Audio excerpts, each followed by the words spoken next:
Welcome back to the show, everybody. I'm your host, Dr. David Hooper, and this is another episode of the Unstoppable Introvert Project. And today it's a really special episode. I'm so excited to welcome my guest, Sarah Manley. Sarah is a coach and now runs her own business, The Quiet Catalyst. Sarah is an Amazon #1 best-selling author, and I'm so excited to share Sarah's amazing message with you all today. Sarah, welcome to the show. Thank you. What a lovely welcome. Yeah, really excited to be with you. Thank you. I'm excited. And the first question I always love to ask is relating back to the podcast title. So this whole thing was set up to try and help introverts be unstoppable, whatever that looked like to them. And I'm really interested to know, what does being unstoppable look like or mean to you? This is such a lovely question. I really get excited about this idea of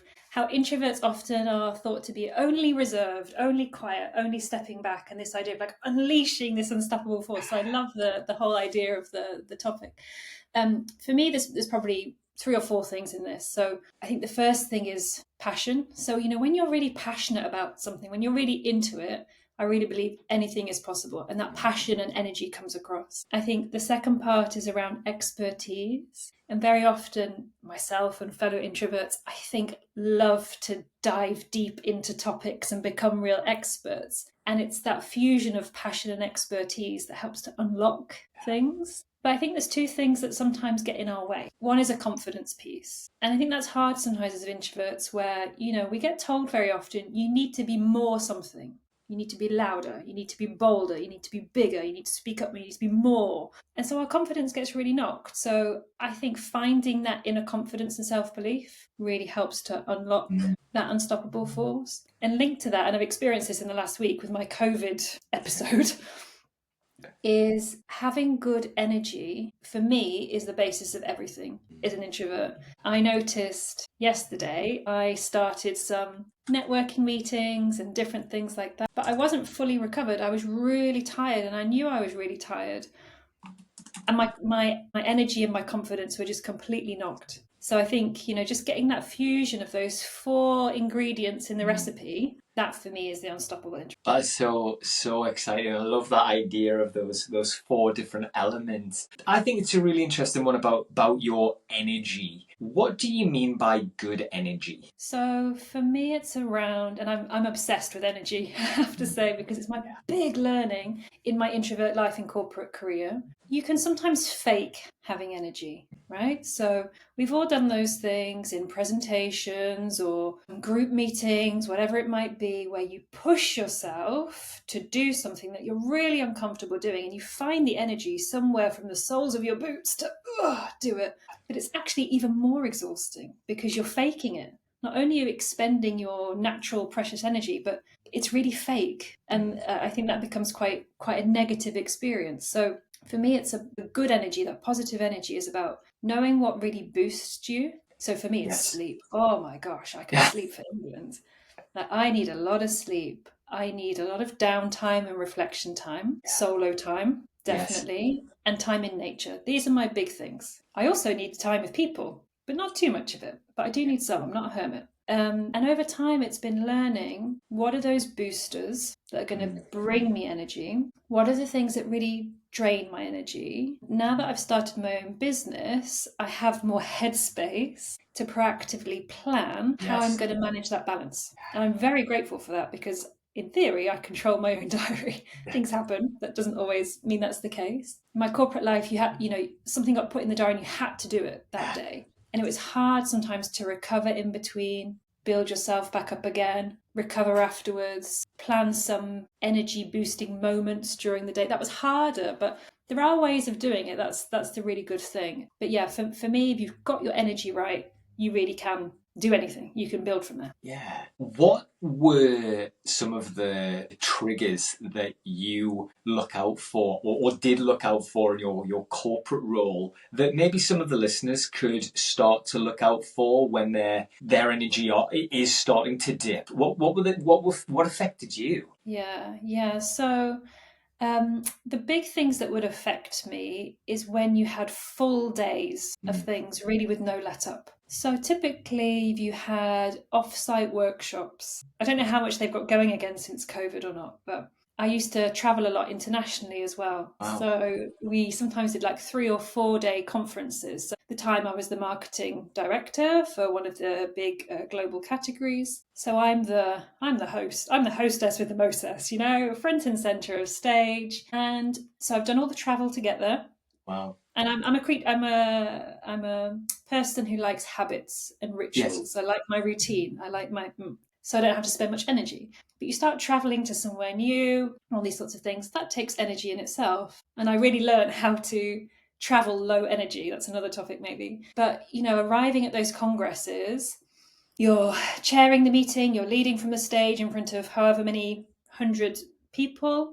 And then, of course, you come down off the stage. I've done my performance. Oh, Sarah, that was great. Can I ask you about this? Oh, Sarah, can I have lunch with you? Sarah, can we meet for breakfast tomorrow at 6:30? Because I want to show you the... Yes. Too much. And so it's finding those moments, even in those really intense weeks where you're like, okay, I know this week is going to be full on. I accept that. This is part of my job. I'm paid to do this. But making sure still, before that week, you've planned your diary, your weekend, your evenings, your time to boost yourself as much as possible and get serious about that stuff. Don't be like, oh, it'll be all right. It'll be all right. It won't be all right. Don't do that to yourself. And then when you're there, carve out those moments with allies who get it. You're not the only introvert in the room. Yeah.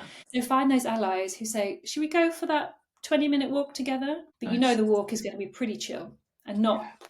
And then when you come home, be kind to yourself, Don't go running into the next crazy thing that needs to be done, trying to catch up on your other work during the weekend or traveling across here or that was too much for me. Yeah. Like get back to your quiet self, like tone it down.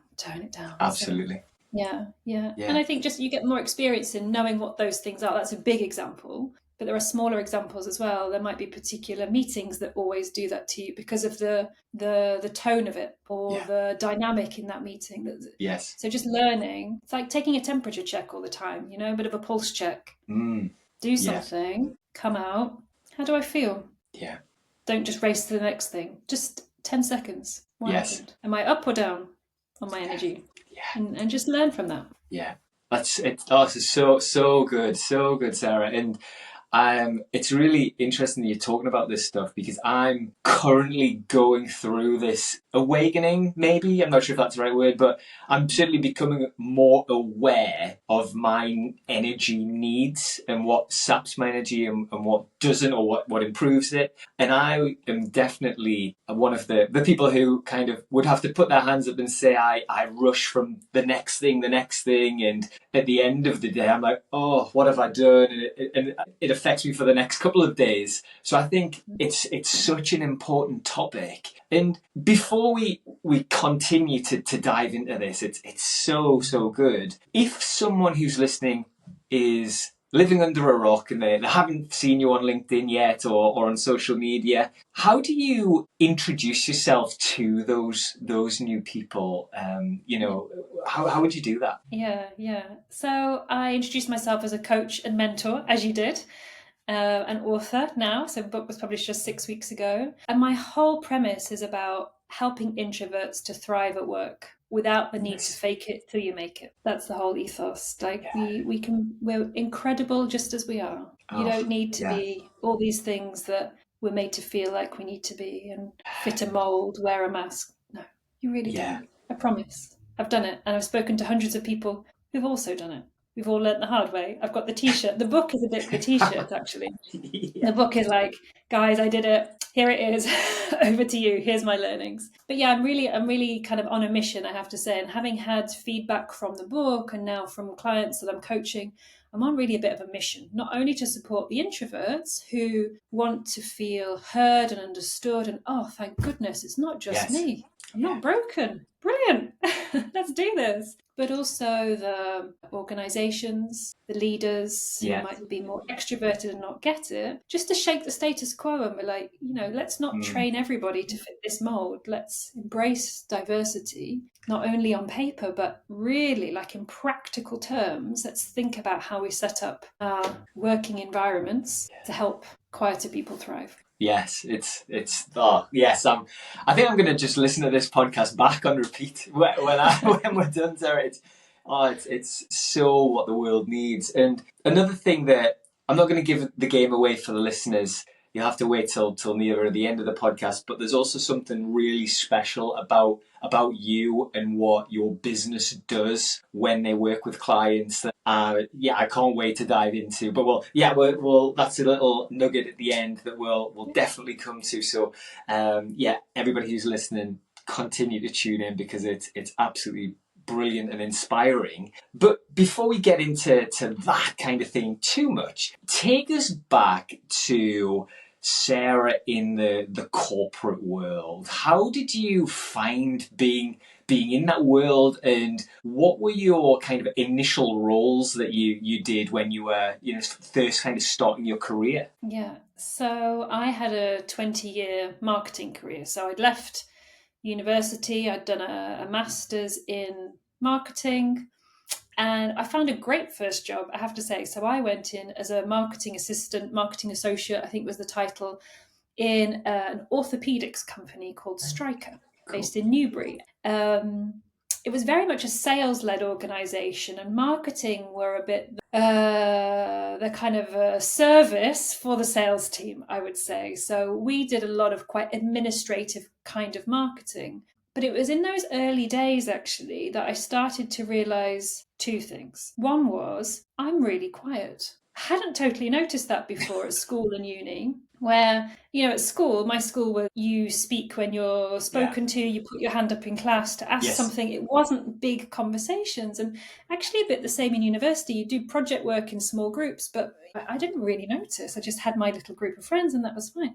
And suddenly I got to work and I seemed to do quite well. I have a brain and I could figure out how to use it and to get on. So I was given opportunities. So the European management team are coming in. Can you present on this project? Wow. Yeah, I think so. Ooh, that was a learning curve.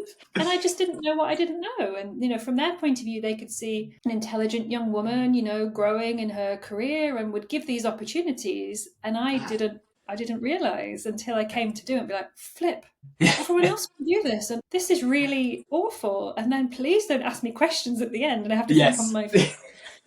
So I was there for a couple of years and I did do well. And I think on the surface, and a boss later on, somebody that when I worked in Nutricia, which is a medical nutrition company, my boss said, Sarah, you're like on the outside, it looks great. A coat, you're proudly going along, it looks good. And I know, because I've learned about you, underneath, you're like this, going crazy. And it's really true. It's really true. I think I spent probably the first 12 years of my career exactly like that. And I got promoted and I got leadership roles and things were going really well. And it wasn't until I was offered an opportunity in Amsterdam. So really cool opportunity, internal promotion. The company had set up a whole new level of directors to head up the global categories. And loving the expertise and the depth that we talked before, I was an expert in this very niche, quirky category. So this was my gig. Off I went. And I'd led teams before and I'd, done all sorts of exciting things before, but this was different because here was a group, I think, of 8 directors who were all big characters with something to prove, wanting to make their space very clear, asserting themselves, a bit of alpha stuff going on. And I'm just there trying to be an expert and do great things in the business. I was like a fish out of water. But again, looked fine. It all looked fine. But at that point, I was very lucky, actually. 2 things happened. One is I was given a brilliant, brilliant coach, a guy that I'm still in touch with now, who really helped me to see how my quieter strengths really were superpowers. I'd done all sorts of trainings about this before, but it never really clicked until that moment. So having the right coach for this was massively important. It was really breakthrough. And one of my colleagues, a very dear friend now, bought me the book by Susan Cain called Quiet. Sure. Which is a beautiful, beautiful book. And I remember drinking this book in as if it was like, oh, I don't know, chicken soup for the soul. Oh my God. And I got to the end of that book and I just broke into tears because it was finally, I get it.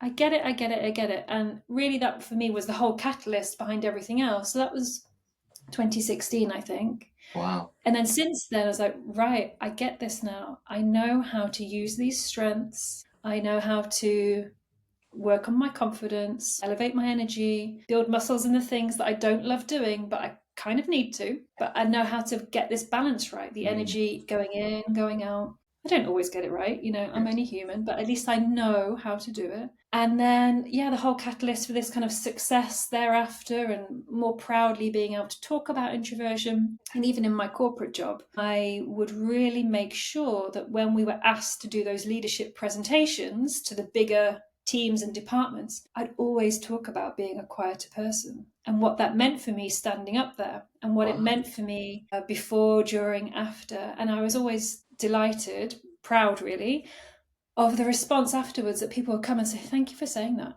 Because I feel like that too. I feel like that too. Good on you for going and doing it and saying it. And again, then that became the whole catalyst for where the book came from, where the coaching comes from. Yeah. So it's funny how these moments that at the time you're like, gosh, this is the worst possible time. I'm really suffering. Yes. And then just some things click, click, click, and that was it.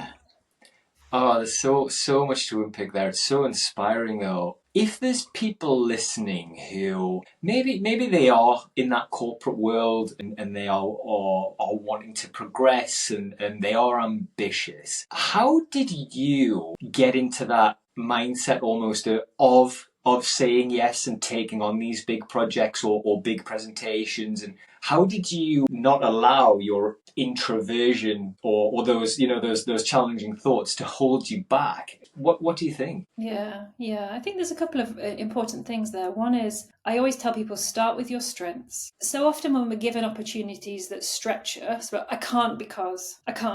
Yes. And it's something scary, like I lack this, I'm not confident in this is a problem.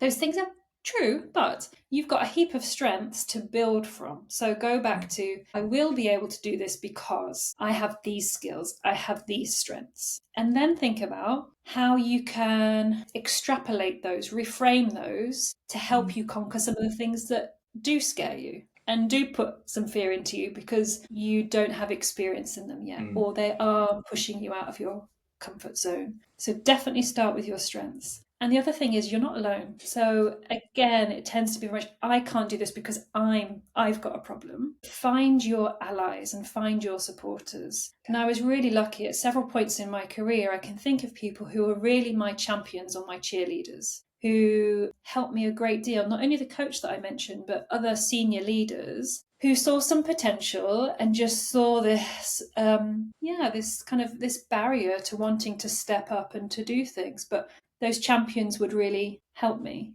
And I think finding those people who will, I like to use the phrase loving boot. Okay. So these people who will see you when you're feeling vulnerable and unsure and give you that kind of warm arm around you that you need. Yes. But also spot you when you're like, oh no, and they give you a boot at the ass. You need these loving boots. You need these loving boots. I've never heard that before. I really like that though. And how did you deal with those strong characters then that you mentioned at that kind of director level? I struggle to get my elbows out in those meetings. I can give my opinion when I need to, but I sit back and allow others to chip in instead of being the one to chip in. So how did you deal with those loud characters? In the beginning, not very well. That's the truth. I learned a lot.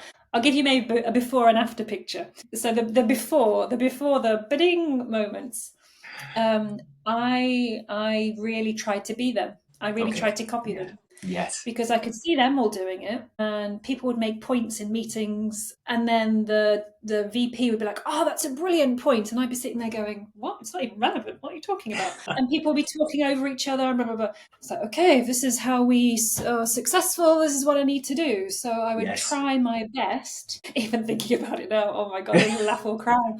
I would try my best to be like them. I would try my best to be forceful and so on. And I really remember a number of times, and I was living by myself in Amsterdam at the time before my husband joined me and moved out.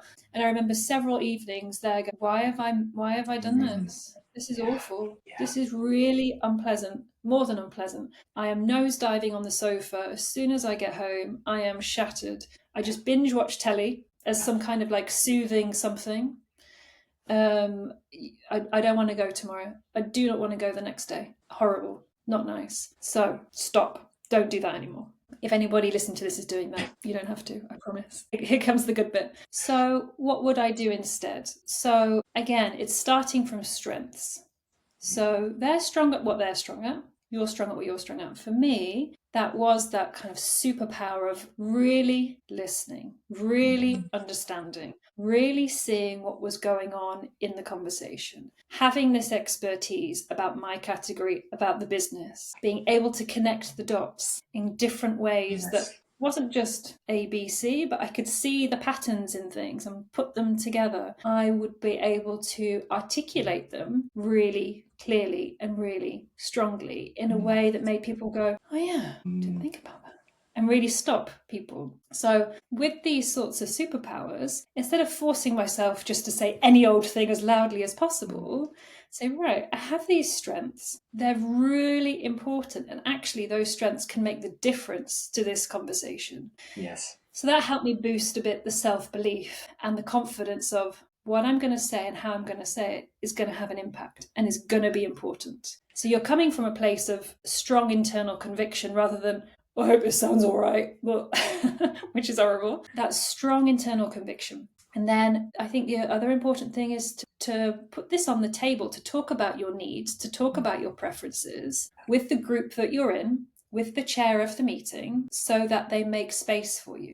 So that they make space, so that you're given time for reflection, so that you're invited in by your allies to do that. And the first time it feels a bit funky that you've had to say, hey, I need a bit more time. I'm not ready to give my point, however you choose to. It feels awkward. The second time it feels less awkward.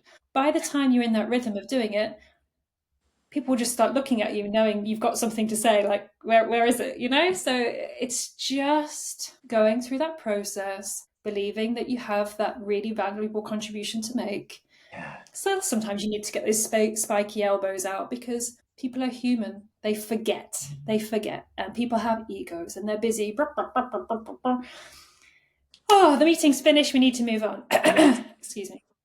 So people will forget. You need to get your elbows out from time to time to set your boundaries again, restate your needs. But the cool thing is you won't be the only one in the room that behaves like that, But you can lead the way. Yeah, you're not the only one in the room like that. And again, I had many experiences where you kind of show the way for other people who I've also thought, gosh, I assumed you were really extrovert because you're always really speaking up, shouting up, very boldly and forcefully doing and saying things. Yes. And they say, yeah, but it's all an act. I'm exhausted. So by you doing it, you role model it and you show the way or lead the way for other people to do the same. Yeah. No, it sounds so powerful, and creating that space to give your views so important. There's so many meetings that go by where we as introverts do just keep it to ourselves or don't contribute, and it's not fair on that person, but it's also not fair on that team, you holding back all this great stuff that you could be contributing to. I definitely need that space to get to what I kind of want to say. Or, in a meeting when a question's fired out, I don't get to my what I want to say particularly quickly. It might be a couple of minutes, it might be 10 minutes, it might be an hour later, it might be the next day where I think, oh, actually, I wish I'd contributed this. So that buying yourself some time or that space to contribute, during that time, Did you ever give yourself any self-talk while you were sitting there thinking, I need to contribute here, or just be patient? Or what was the practicalities of that for you in those meetings where you were gearing up to say something? Yeah. Again, I think there's a before and after picture. Right. So I think in the before, there was plenty of come on, say it, say it, pressure, pressure, pressure. And actually that Yes. makes it worse.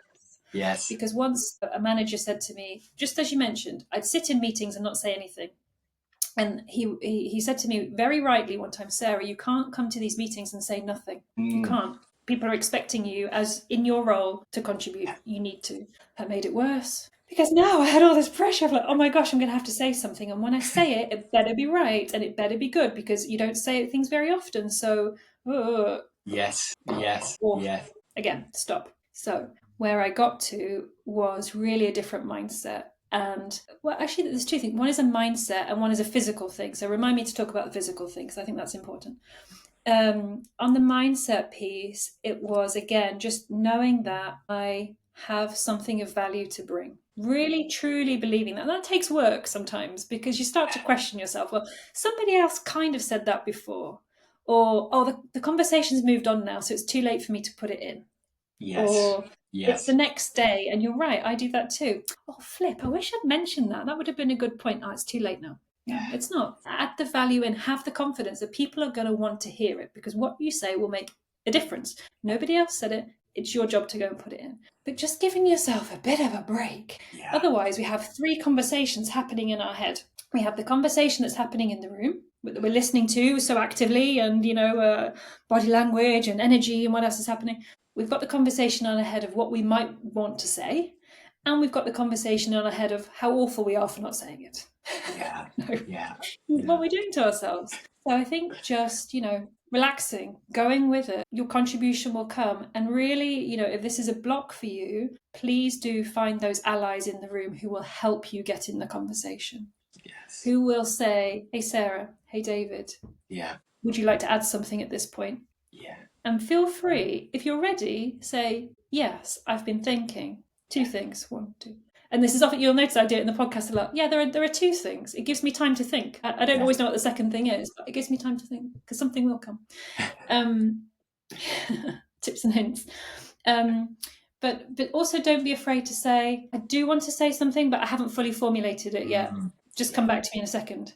Again, the first time you say that, you think, oh God, did I sound like a complete dick? No, you didn't. It's okay. And if people in the room are thinking, well, that's their problem. Yes. But the second time you do it, the third time you do it, it just becomes your thing. Don't worry about it. Don't worry. Just do it. The physical thing. The physical thing. This is really important. I do a lot of Zoom calls. I do a lot of interviews now, networking. Oh my gosh, something I never thought I would enjoy, but I've started to. It's physical stuff. So think about what can make you feel relaxed as you're talking. Okay. So think about how you're going to sit. Think about how you're going to balance yourself. Think about where your feet are. Think about how you breathe. Think about how you hold yourself, all these sorts of things. If I reflect on the before picture, in yoga there's this thing called the eagle pose. I don't know if you know. And you literally wrap your legs around each other, and your arms are in some kind of constraint, and your body... I'm not sure that's a yoga pose, but it is. Anyway, I would find myself sometimes so bound up, and my stomach was tight and my feet would be clenched. Yeah, you're making your body feel tense and stressed. Yes. Imagine if you could uncurl your toes and cross your legs. Put yourself as balanced as possible, with your bum on your chair properly balanced, your feet on the floor properly balanced, your shoulders relaxed, and your belly breathing. Feels completely different. Yeah. Take a breath. Feels so much nicer. Yeah. Takes practice, but it's really doable. And just speak on the networking part for a second, Sarah. It sounded like maybe your mindset had changed around networking. Networking is a challenge. I personally find it a challenge. How did you approach it, and how do you approach it now? Yeah. I even wrote in the book something like, I think networking is still the one thing that is my nemesis. So I wrote that before Christmas. And so as I was writing, that's when the manuscript was finished. And having written it, I was like, I need to do something about that, because as a new business owner, that's something you need to do a lot of, making new connections, introducing yourself, this kind of thing. So I used to think of I used to think of networking as torture. This is going to be awful. I'd go into a room, mostly, in my corporate days, it was face-to-face stuff. This is going to be awful. I've got nothing to say. I really struggle in loud environments because I hear everybody's conversation. I struggle to tune in. My voice isn't always the loudest. It doesn't carry very well. I like longer, deeper conversations, not blah, blah, blah, blah, blah conversation. I get stuck when I'm talking to people. So finally I strike up a conversation and then I don't know how to move to the next people and torture. So how am I going to approach this now in my new life? Because I can't be torturing myself all day, every day. So I really think of it now as a conversation with a purpose. I can have conversations with people. Introverts are not necessarily shy. I'm not shy. Some people are, and that's another thing people can work on. Introverts aren't necessarily shy. We can have conversations with people. So as I approach it now, it's a bit my coaching hat, I suppose. I go in just with curiosity. I wonder what I'm going to discover today. And there's always something. Most of my networking these days is online, and I quite like that. Okay. Because I can escape to go and have a cup of tea afterwards and breathe out. But also the face-to-face stuff gets easier as well. But be choiceful, I would say. Be choiceful about where you choose to do it and set yourself a bit of a goal that's achievable. So again, if I think back to my old corporate days, it would be, there is an evening of networking, meet for drinks at 7, dinners at 8, far too late for me. And then, until midnight or something. I like to go to bed about 10 o'clock, 9:30, ideally. So this would be awful. Don't set yourself this whole mission. Say, okay, I'll go for the drinks at 7. If I need to step out for 20 minutes before the dinner and I get stuck with a table of people, go and do that.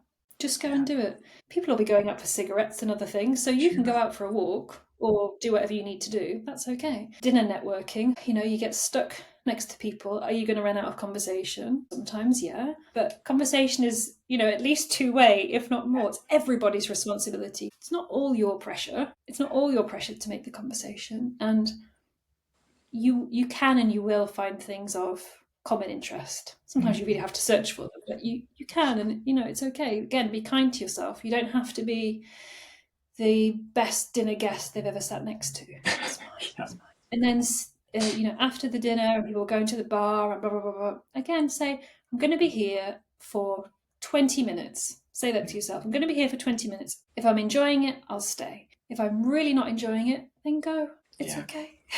It's okay. Give yourself permission. I used to set, it's like when people watch TED Talks, in terms of presenting, people think I need to be able to present as well as a TED Talk presenter. You don't. There's a reason why they've been selected to do a TEDx. They are the top of their game and they've been practicing for months. Their talk is edited, but that's what we see. Yeah. And the same in networking things. I would pitch myself next to those people who can just make friends with the entire room after 10 seconds. That's their superpower. Good on them. That will never be my superpower. It's just not. So don't benchmark yourself against them. Give yourself a break. So that's such great practical advice for that in-person stuff. It's so great. What about the online networking then? How do you build that in to a part of your day and still do the 20-minute type thing, or how does it work compared to the in-person versus? I find online much easier. Much easier because there are rules and I like rules and structure and guidance. So I try and do something every week because it's a muscle that, as I say, I used to find torture, so it's a muscle I need to build. We only build muscle if we practice. So I try and do something every week with different business networking groups that I'm finding now as a new entrepreneur, whether that's coaching, local businesses, whatever it might be, authors. I like them because typically there might be an hour or an hour and a half. It starts at this time, it finishes at that time. You can bring your cup of tea, you can wear your slippers, and they will give it some structure. Okay, we're going to go into breakout rooms of 5. We'll ask you this question. You all introduce yourself, whatever, go. And then they bring you back. So some of those things that I used to find difficult, like how do you break into a group in person? How do you step out of a group in person? Those things are taken care of for you. So, and there's always the chat as well. There's always the chat where You can say, oh, and here's some more information like for my website and stuff like that. And I definitely find it easier. And I think a lot of people do. A lot of people do, definitely. No, I completely agree. One of the many challenges that I am facing is the leap to doing more in-person networking. And one of my big goals for this year was to reach out online and start to say hello to more people on that side. And it's funny, that has helped me feel like I'm starting to be ready to do it in person as well. And the tips you've just given there are incredibly useful. I really like the time. 20 minutes. I can do 20 minutes and then see what happens. I think that's so good. And I think this is a really good time to start to progress through your journey then, Sarah. So being in the corporate role for around 20 years, what point did you decide that, you know what, it's time to move on? Because I think you took a little break and did some coaching qualifications and self-development, which it sounds incredible. Was there a moment where you thought, you know what, I've run my race here, it's time for the next thing? I think it happened incrementally. I'm a person who really lives their life by, I've never had a big goal or I really want to be this or I really want to do that. I've lived my whole career and life really as one breadcrumb at a time. Like, what's the next little thing? What's the next little thing? Just following that path. I think that's quite an exciting way to live. But that's my level of excitement. It tells you a lot about me, doesn't it? But what happened was, so I was made redundant actually from my role. So I had this director role in Amsterdam, as I mentioned. I then chose to move back to the UK, and therefore I was trying to commute to Amsterdam every couple of weeks. And I had a team in Amsterdam, a team in Singapore, colleagues I was working with in Australia, colleagues I was working in the Americas, and it was a bit full on, to be honest. Then we had a lot going on with family. Unfortunately, we had a couple of close family pass away at that time. And it's funny how, I mean, that wasn't funny, but it's funny how things happen in life again where they just stack up and the signposts start to tell you something. Yeah. So when I was made redundant, of course, very kindly, headhunters, agencies come and say, hey, we heard you're free now. Do you want to come and have an interview for this or talk with that? And I went and had some conversations and I couldn't get excited about it. Yeah. And this is where I say I follow the breadcrumb trail, because I'd always say, yes, let's have a conversation. Let's see. But then it just didn't feel good. My brain could get excited about it because it's something new and novel, interesting. But there was nothing in my gut that said, oh yeah, love to do that. Not really. So, as you rightly said, I took that period during summer last year. And last year we did have a summer. There was some nice weather to enjoy in the garden. So I got that kind of outdoors, sunshine, thinking kind of time. And I tried out a few different things. So I'd been doing my coaching qualifications for a while, met lots of different people with lots of different experiences in coaching. I did this really cool writing walking retreat, which was the beginning of Quiet Catalyst that was published. And eventually it just clicked and it just felt right. I really got to a point where I thought, I've found my happy place. I found those places where I really feel happy. Some people would call it flow, those flow states of you think you've been there for 5 minutes, but actually you've been doing it for 5 hours. And writing especially was that kind of space for me. And often the same happens in coaching, where you're really in good synergy with a coachee. And suddenly like, oh my gosh, the time, where did it go? Because you really get into that depth of conversation that's really helping that person to move forward with their goal, with their topic. Yeah, so I found that kind of happy place and just thought, yeah, this is what I want to do. And I never say never. That maybe there are organizations that click and I get that head and heart feel to go for it again. But this feels like the right place for me right now. I'm really excited to get into that the walking retreat in a second. But how do what would you say your ideal coachee would be? Who do you help predominantly? Yeah, so there's two people really that I would really enjoy working with, and I think I've seen the greatest benefit for those people. So one is introverts who are really at that point in their career where they're thinking, is it me? Is it me? Am I a bit broken here? What is going on? So it's like I was describing myself back in early 2016 next to all those leaders where I was like, right, I'm just going to have to pretend to be like them. And those people who really need that support of, you're amazing as you are. We're going to work on your confidence. We're going to work on your energy. We're going to help you with the networking and the presenting and the things that you might not love doing, but I can help you do them. Those people, I think that moment can be stellar. It's like switching on a light. The other group, kind of just on the other side of that. So people who've found their success and are now feeling overwhelmed by the breadth of what's going on. So people who take on leadership positions, they're now front and center. They have big teams. They are always on. They are being looked to for everything. They're expected. I remember moments of myself. People would join me in the lift and start quizzing me, and I'm the senior leader. I'm thinking, flipping heck, I was just trying to go for a coffee. But people who they find themselves in these roles, and again, they have to feel, they feel like they have to wear a mask. They feel like they have to fit this mold and fake it. And it's really not healthy. I've seen plenty of people burn out behaving this kind of way. So we don't want that. We don't want that. So yeah, people who really want to have that success, but just trying to unlock their skills, their energy, their confidence to do it. And it's what you do is so needed and so powerful. And one of the things that really got me excited when I was doing my research about you and your business and what you do was something that sets you apart from so many entrepreneurs and business owners, and that is the amazing thing that you do when clients start working with you with regards to making a contribution to the Big One initiative. That looks like it is so inspiring. And for those people who might not have come across that initiative, do you want to just give us an overview of what that is and why you decided to do that? Yeah, sure. So it's Buy One, Give One, or B1G1 is the organization. So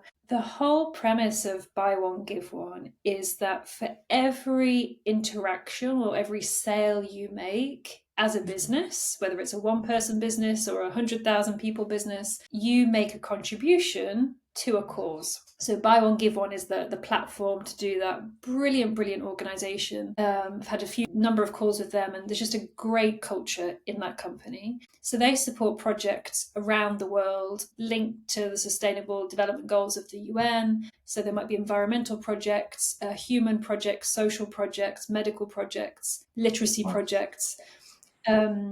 So each time a new client signs up with me, whether that's an individual or an organization, or when I'm doing paid speaking events, I ask the customer, the client, which of 3 or 4 causes they would like to make the contribution to, and I make the contribution. So they're not paying extra to do it. I make the contribution from my business. And it's just a way of amplifying the impact. And it's something I've always believed in. I think I worked a long time in the healthcare space. So when I was working as a marketeer, it's very easy to be very focused on, my campaign, my numbers, my whatever. But there is such a ripple impact that you can have on the patient and the family and the healthcare system and so on. And it was a big but obvious thing for me. It's kind of in my nature to do that. How can I, rather than making money for myself and supporting the client towards their goal, what else is possible? What else is possible to make an impact? So today I'm quite small as a business. So, the impact will gradually grow, but it was actually my publisher, Rethink Press, who made me aware of Buy One, Give One, because when I signed up to do my book deal, they had the same kind of principle in place. So I was able to choose a cause and then signed up that way. So it works for businesses of all scales. Wow. Gives me goosebumps that impact is brilliant, and that needs to be shouted really loudly about, because that's one of the first times I've seen that, and it really caught my eye, and just I think it's brilliant, and it's fantastic that you're doing that. I'm aware of the time, and I don't know how we're at 50 minutes. It's been such a great conversation. But let's fast forward ever so slightly then to the book that I'm so excited to ask you about. Firstly, where did the idea to create or write a book come from? Has that always been an ambition, or was this a new thing? A bit of both. So I've always loved writing, always loved writing. Even from being a little kid at primary school, I remember trying to write books for the little kids about dinosaurs and things like that. So they're probably still in my mum's house somewhere, I don't know. I've always loved writing, but I guess as you go through university and you're doing too many PowerPoints at work, I fell out of love with writing. You just don't have the time to do it, or at least I didn't think I did. When I was in my what am I going to do now period last year, this writing, a yoga, walking retreat came up. So off I went to live in a yurt for a long weekend down in Wales. Fortunately, the weather was quite good. And there was no particular pressure to come with something to write, but me being me thought, I don't want to turn up and be the only one who hasn't thought about it and be put on the spot and feel stupid. So before I went, I just started to jot down a few ideas of what could a topic look like. And I had no idea then it was going to be a book. It was just a topic to write about during this retreat so that I didn't look silly for not having something. And the ideas started to flow that it was something like my big sister at work. That's originally how I wrote the idea, thinking that I wish I'd had somebody that I could have confided in, followed, look up to when I was younger in my career. So during the retreat, we were given all kinds of prompts. We were out in nature, walking barefoot in the woods, sitting out there with a campfire at night. Beautiful, beautiful experience. And then I think it was the last day, it's a lady called Claire Winter runs these retreats, creatrix retreats. We were given some prompts like really for our topic, and I think I was almost quite rude to her at one point, like okay, I get it, like I just need to get it out because it was so ready to come out by that point.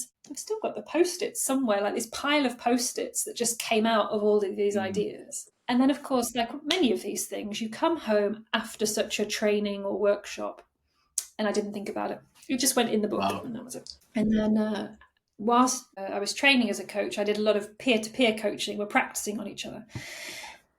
And my brilliant peer coach, a lady called Jane, she was like, you know this needs to be a book, right? Like you keep talking about it, you keep dancing around it, you know it needs to be, you know it wants to be. Oh, Jane, I know you're right, but do I really want to do that to myself? I love writing, and honestly the joy of writing for like 5 hours a day is my happy place, like I can't tell you.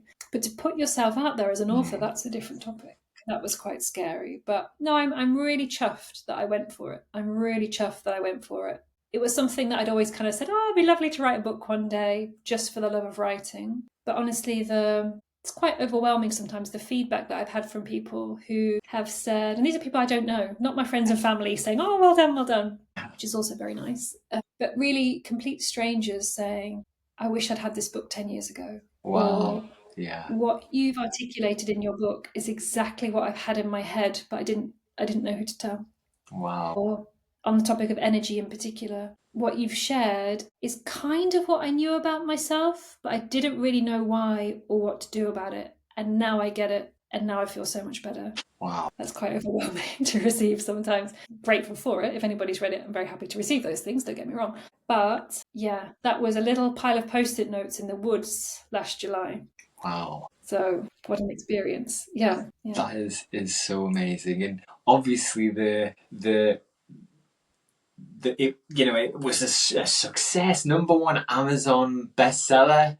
How does that feel? Is that real? Is that sunk in yet? No, completely not.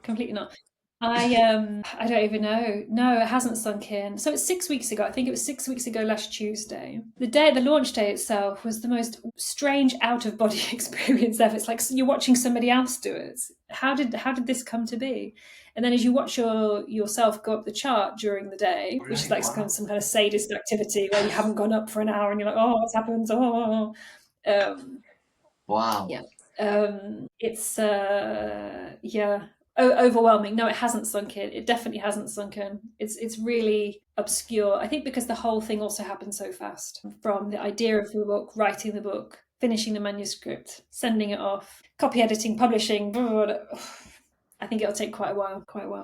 I bet it's such an incredible achievement and thing to have done. And if there's people listening who are thinking, well, I might have a book in me, what would be your advice to them for making a start on possibly getting a book, progressed? I would say to them, you have got a book in you. If you think you have for sure. How to get it progressed? So it depends a bit where you are.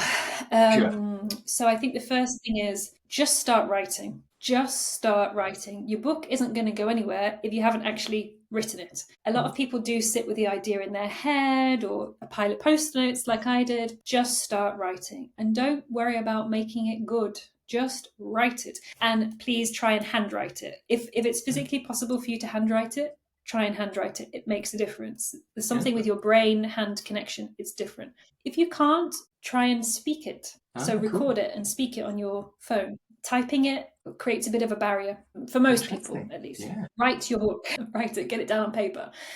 And then I think I would say start talking to people. Make it real. Because as soon as you start saying to people, I'm writing a book, that book will start coming out of you and people will get enthusiastic about it. They will motivate you. They will encourage you because it's hard. I love writing and it's still flipping hard to keep on track, to keep the discipline, to keep doing it. I'll start telling people about it. And then I would say find your supporters. So again, like we were saying before, there are things that you're great at and things that you're not so great at. So for the things that you're not so great at, find people who can help you with knowledge, with expertise, with support, with signposts, whatever it is. Writing is lonely. It's a solo experience. So you do need a community of either writing buddies, people who will help you with the copy editing later on, whatever it might be. So just start telling people and building that community, I think. So exciting. So good. And how about your plans for the rest of 2024? Is there any, you smashed the start of 2024. What about the second half? What's coming for you? Yeah, so there's two big things. So I'm doing it again. Two things. Let me think of the answer. Top tips. But there are two things. So the first thing is now building my coaching business. So a lot of the effort for the first half went on the book, of course, getting that published, getting it launched. Now I'm really opening for coaching clients. So typically I do 1 hour sessions with individuals over a period of about 6 months, but also work with some organizations who might want to do coaching with their leaders, coaching with teams. So I'm building this. And the second thing is some speaking engagements. So who would have thought that the introvert who didn't love speaking up in meetings is now saying she's going to do some speaking engagements, but she is. So I have a couple starting next week, and then I want to build those as well. And really it's about getting the message out there that quiet people can thrive in a noisy world. But we need to recognize you have your strengths. So let's amplify those strengths. Let's work on your confidence. Let's build your energy. Let's grow muscles in things that you're not naturally strong at, and you will smash it. And just taking this to different audiences, in businesses, in different organizations. As I said before, just shaking that status quo and just bringing the conversation, bringing the discussion, raising that awareness. Oh, it sounds so exciting. So exciting. And I know that you're going to smash the second half of 2024 as well.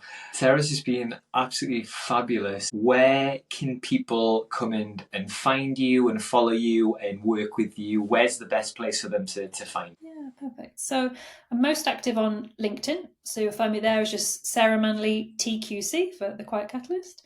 So most active there. So I'm always sharing lots of content of introvert hints and tips, mythbusters, polls, all kinds of things there. I do have an Instagram account. I'm getting comfortable with Instagram, so you can come and watch me learn on there if you like.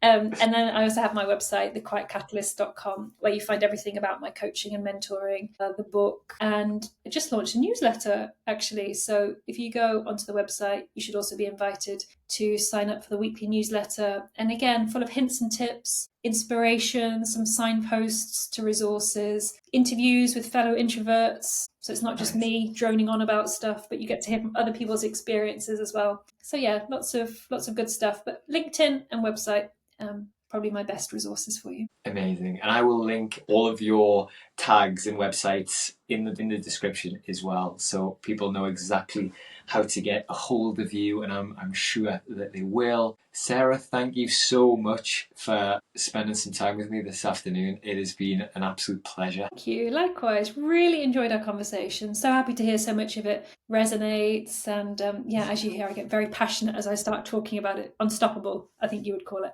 So yeah, really a pleasure to join you. And yeah, hope the audience enjoy what we've talked about, and happy to hear from anybody who'd like more info, or however I can support, just reach out. Amazing. Well, Sarah, thank you so much again. It has been brilliant. So enlightening, inspiring, impactful. It's been packed with value. It's been absolutely brilliant. And thank you so much to everybody who's been tuning in. Your support is so appreciated. And remember, your introversion isn't the thing that'll hold you back. It is the thing that will catapult you towards your greatest self. Until next time, stay unstoppable.